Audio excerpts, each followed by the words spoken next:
ad-dawa.tv, দুনিয়া ও আখিরাতের কল্যাণে।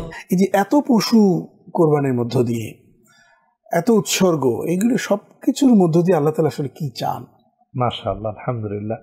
এটি চমৎকার প্রশ্নের আপনি আবর্তন করলেন, যদিও শেষ দিকে। সেটি হচ্ছে আল্লাহ তাআলা কি চান। দেখুন, কোরবানির সূচনাটা আমরা লক্ষ্য করলে আমরা দেখব আল্লাহ তাআলা প্রথমে বলছেন ইন্না সলাতি, আগে কিন্তু আল্লাহ নামাজটা চান। এরপরে ওয়া নুসুকি, আল্লাহ কোরবানিটাও চান। ওয়া মাহইয়ায়া, আমার জীবন, এটাও আল্লাহ চান।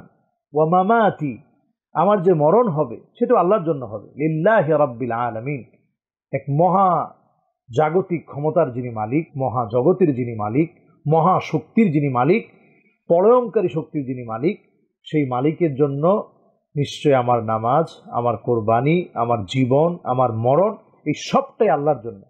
তো এটা আমরা যারা ফিল করব তাদের জন্যই তো কোরবানি। এই কোরবানি তো ফিল করা উচিত যে শুধু কোরবানি দিলাম, নামাজ নেই, তাহলে এই কোরবানির কোনো প্রয়োজন কিন্তু আল্লাহ সুবহানাহু ওয়া তাআলা নেই।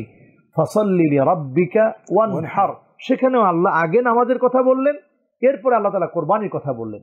হাবিল কাবিলের কোরবানির মধ্যেও দেখা যায় সেখানেও ইন্নামা ইয়াতাকাব্বালুল্লাহু মিনাল মুত্তাকিন, মুত্তাকিনদের কাছ থেকেই কেবলমাত্র আল্লাহ তাআলা কবুল করেন। তাহলে ঘুরে ফিরে আমরা যদি এই বিষয়টা লক্ষ্য করি, লা ইয়ানালুল্লাহু লুহুমুহা ওয়ালা দিমাউহা ওয়ালাকিন ইয়ানালুহু তাকওয়া মিনকুম, এখানেও কথা একই, যে তাকওয়া ছাড়া আল্লাহ তাআলা কারো কাছ থেকে কিন্তু কোনোটা কবুল করবেন না।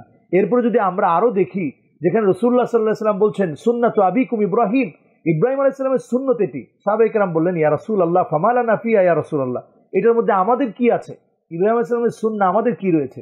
রাসূলুল্লাহ সাল্লাল্লাহু আলাইহি ওয়াসাল্লাম বললেন লিকুল্লি সুফিম, প্রত্যেকটা যে চামড়াটা রয়েছে, লিকুল্লি শারিম মিনাস সুফি সাদাকা, যেই চামড়া, এই চামড়ার মধ্যে যতগুলো লোম রয়েছে, এই লোম পরিমাণ আল্লাহ রাব্বুল আলামিন আমাদেরকে কিন্তু সওয়াব দান করবেন। সুবহানাল্লাহ বিহামদিহি। এবং ওই দিনের সবচেয়ে সওয়াবের কাজই হচ্ছে আল্লাহর জন্য রক্ত প্রবাহিত করা। আল্লাহর জন্য এই রক্তকে আমরা আল্লাহর জন্য প্রবাহিত করলাম কিনা, এটি একটু বোঝার বিষয়। নাকি এমনি কোরবানি করলাম। এই যে আমরা কোরবানির সময় বিসমিল্লাহি আল্লাহু আকবার, এটা বলতেও কিন্তু আমরা অনেকে ভুলে যাচ্ছি, এটা আমরা বলি না। আমরা একজন আলেমকে দায়িত্ব দিয়ে দিচ্ছি, তিনি হয়তো কোরবানি করছেন, এই জিনিসটাও বলা যে আমার জন্য দায়িত্ব, এটা আমরা অনুধাবন করতেছি না। অথচ রাসূলুল্লাহ সাল্লাল্লাহু আলাইহি ওয়াসাল্লাম বলেছেন লাআনাল্লাহু মান যাবাহা লিগাইরিল্লাহ, যে আল্লাহ ছাড়া অন্য জনের নামে জবাই করলো, তার জবাইটা লানতে পরিপূর্ণ হলো। আমরা এমনও দেখি আগে পীরের নাম বলে, তারপরে বিসমিল্লাহি আল্লাহু আকবার বলে। খবরদার, এই জাতীয় কাজ করা যাবে না। সাদিকুর রহমান আজহারী, আপনার কথা আসলে আপনি দারুণ করে বলেন। আলহামদুলিল্লাহ, অনেক অনেক ধন্যবাদ আপনাকে। আপনি আমাদের আপনার মহামূল্যবান সময় দিয়ে আমাদের দর্শক শ্রোতাদের দারুণ উপকার করেছেন।